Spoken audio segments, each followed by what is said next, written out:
Shalom sahabat aku dan dia. Puji nama Tuhan kita Yesus Kristus karena pada hari ini saya Anis Priambodo dapat menjumpai Anda untuk 15 menit ke depan. Hari ini kita akan belajar tentang hidup kudus, memiliki damai sejahtera. Doa saya, Tuhan memberkati Anda dan selamat mendengarkan.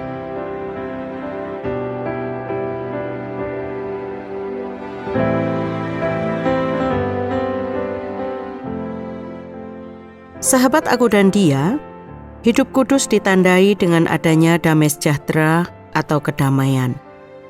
Orang Kristen harus bertumbuh dalam hidup kudus, yaitu hidup yang taat dan dipimpin oleh Roh. Sehingga hidup kita menghasilkan buah Roh.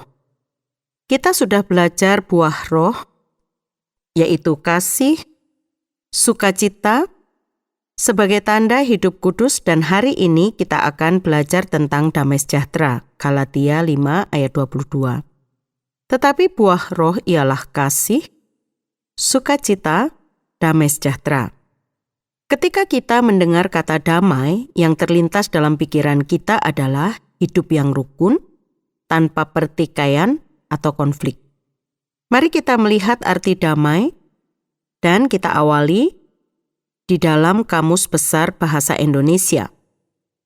Damai artinya tidak ada perang, tidak ada kerusuhan, aman, tentram, tenang, keadaan tidak bermusuhan, rukun. Dalam bahasa Ibrani, shalom, transliterasi dengan bahasa Inggris, S-H-A-L-O-M.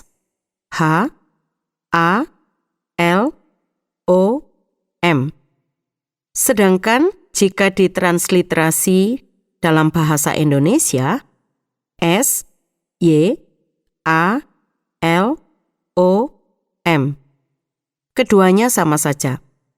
Karena dalam bahasa Indonesia tidak mengenal pengucapan SH, tapi SY.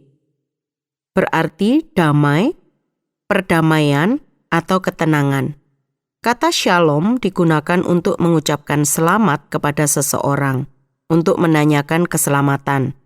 Bahasa Indonesia, apa kabar? Digunakan untuk menjelaskan cara seseorang datang atau pergi dengan damai atau tidak. Misalnya, pergilah dengan damai. Atau untuk mengungkapkan kematian atau penguburan dalam damai. Contoh pemakaian kata shalom untuk mengungkapkan kematian atau penguburan dalam damai. Kejadian 15 ayat 15. Tetapi engkau akan pergi kepada nenek moyangmu dengan sejahtera. Engkau akan dikuburkan pada waktu telah putih rambutmu. Dalam bahasa Yunani, eirene secara konseptual bermakna suatu keadaan tenang. Misalnya tanpa huru-hara atau perang. Keharmonisan antar individu, keamanan, keselamatan, kemakmuran.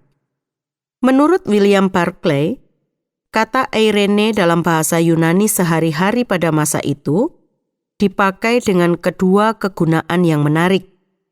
Kata itu digunakan untuk ketentraman yang dinikmati oleh suatu negara karena berlakunya keadilan dan kemakmuran di bawah pemerintahan yang bijaksana. Kata itu juga digunakan untuk tata tertib yang berlaku dan terpelihara dalam suatu wilayah. Di setiap wilayah ada seorang pemimpin yang bertugas mengawasi yang disebut pemelihara damai sejahtera rakyat. Eirene yang berarti ketenangan hati yang semata-mata bersumber pada kesadaran bahwa seluruh hidup kita ada di tangan Allah. Sahabat aku dan dia, kita lihat pemakaian kata eirene dalam beberapa ayat firman Tuhan. Lukas 14 ayat 32. Jikalau tidak, ia akan mengirim utusan selama musuh itu masih jauh untuk menanyakan syarat-syarat perdamaian.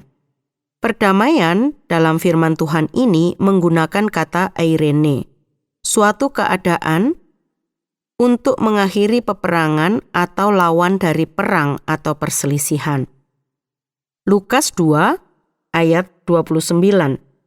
Sekarang Tuhan, biarkanlah hamba-Mu ini pergi dalam damai sejahtera, sesuai dengan firman-Mu. Pergi dalam damai sejahtera menggunakan kata Irene artinya keadaan damai, tenang, tanpa gangguan, tanpa ancaman atau hambatan. Lukas 1 ayat 79, untuk menyinari mereka yang diam dalam kegelapan dan dalam naungan maut, untuk mengarahkan kaki kita kepada jalan damai sejahtera. Jalan damai sejahtera artinya sehat, makmur, bahagia, dan segala keadaan yang baik. Damai sejahtera menurut Alkitab bersumber dari Allah, sebab Allah sendiri adalah damai sejahtera. Ibrani 13 ayat 20. Maka Allah damai sejahtera yang oleh darah perjanjian yang kekal telah membawa kembali dari antara orang mati Gembala Agung segala domba, yaitu Yesus Tuhan kita. Bukan hanya Allah sumber damai sejahtera, tetapi Allah sendiri adalah damai sejahtera. Dan itu ditunjukkan di dalam pribadi Yesus Kristus sebagai pribadi kedua dalam Trinitas. Yesaya 9 ayat 5. Sebab seorang anak telah lahir untuk kita, seorang putra telah diberikan untuk kita. Lambang pemerintahan ada di atas bahunya, dan namanya disebutkan orang Penasehat Ajaib, Allah yang perkasa, Bapa yang kekal, Raja Damai. Raja Damai berarti yang berkuasa atas damai dan berkuasa untuk memberikan damai. Yohanes 14 ayat 27. Damai sejahtera ku tinggalkan bagimu, damai sejahteraku kuberikan kepadamu, dan apa yang kuberikan tidak seperti yang diberikan oleh dunia kepadamu. Janganlah gelisah dan gentar hatimu. Yesus Kristus yang adalah anak Allah menjanjikan memberikan damai sejahtera kepada umat-Nya agar dapat menjalani kehidupan sesuai dengan kehendak Allah. Sebab damai yang diberikan berarti damai dengan Allah dan sesama, serta diri sendiri yang sudah beroleh pengampunan dari Allah.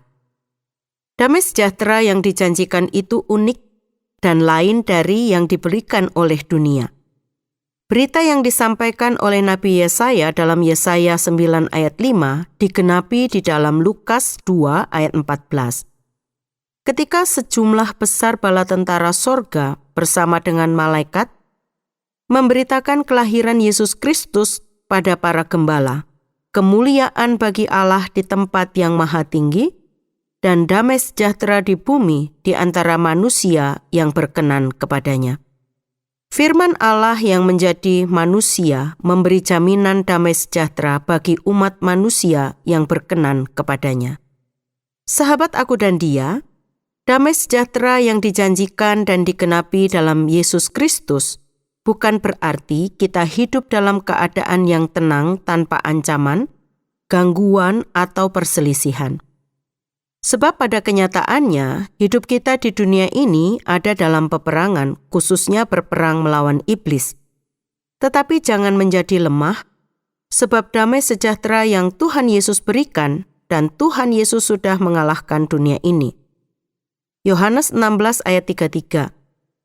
Semuanya itu kukatakan kepadamu, supaya kamu beroleh damai sejahtera dalam aku.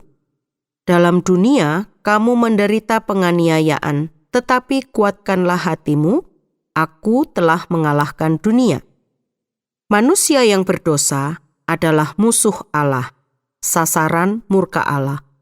Melalui kematian dan kebangkitan Kristus, Allah yang kudus menunjukkan kasih dan rahmat-Nya yang tidak terbatas kepada umat manusia yang berdosa, dengan mendamaikan manusia dengan diri Allah sendiri. 2 Korintus 5 ayat 19. Sebab Allah mendamaikan dunia dengan dirinya oleh Kristus dengan tidak memperhitungkan pelanggaran mereka. Kita yang tadinya terpisah dari Allah sudah diperdamaikan dengannya melalui kematian anaknya.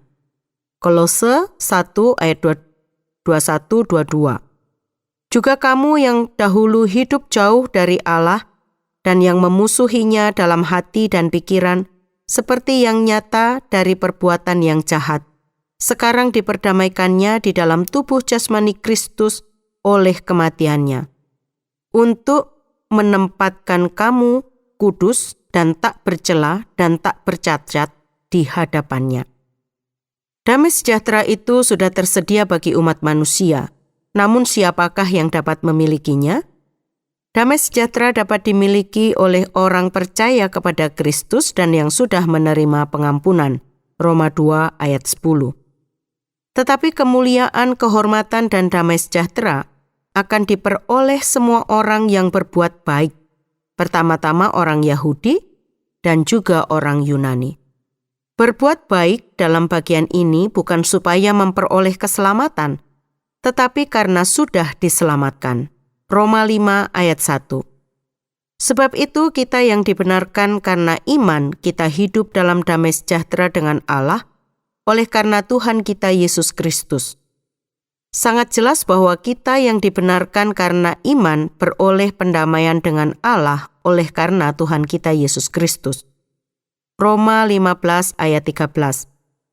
Semoga Allah, sumber pengharapan, memenuhi kamu dengan segala sukacita dan damai sejahtera di dalam iman kamu, supaya oleh kekuatan Roh Kudus kamu berlimpah-limpah dalam pengharapan. Sebuah doa yang dipanjatkan oleh Rasul Paulus agar orang yang percaya dipenuhi sukacita dan damai sejahtera. Filipi 4 ayat 7.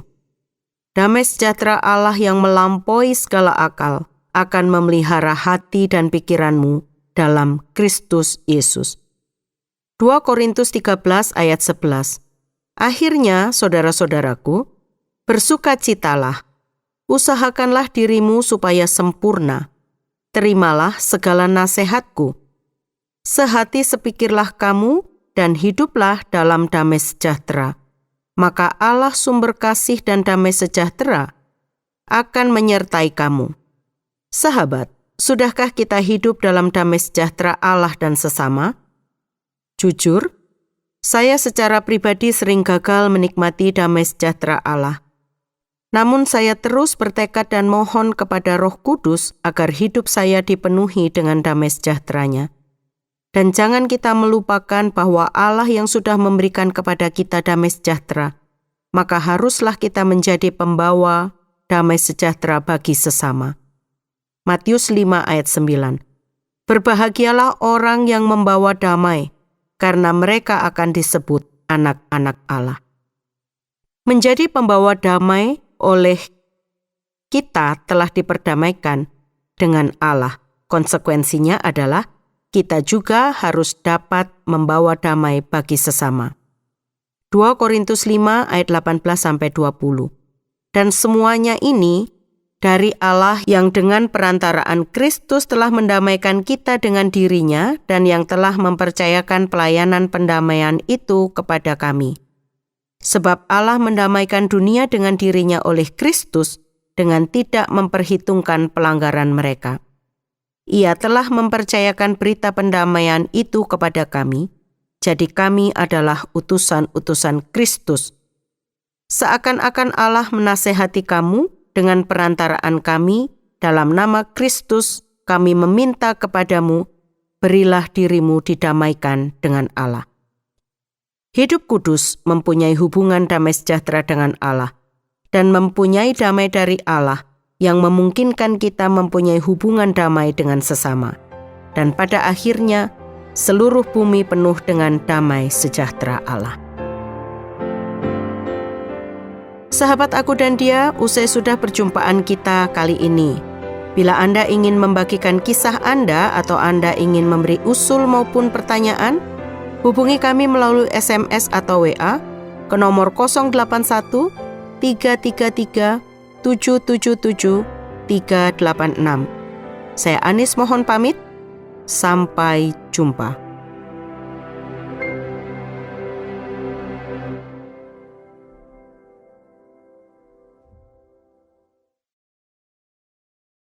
Terima kasih Anda sudah mengikuti program kami. Jika Anda diberkati, jangan lupa like, komen, dan share supaya Anda tidak ketinggalan setiap program terbaru kami.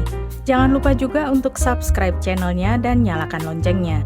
Jika Anda ingin mendukung pelayanan kami, bisa melalui rekening kami berikut ini, atau menghubungi kami di sini.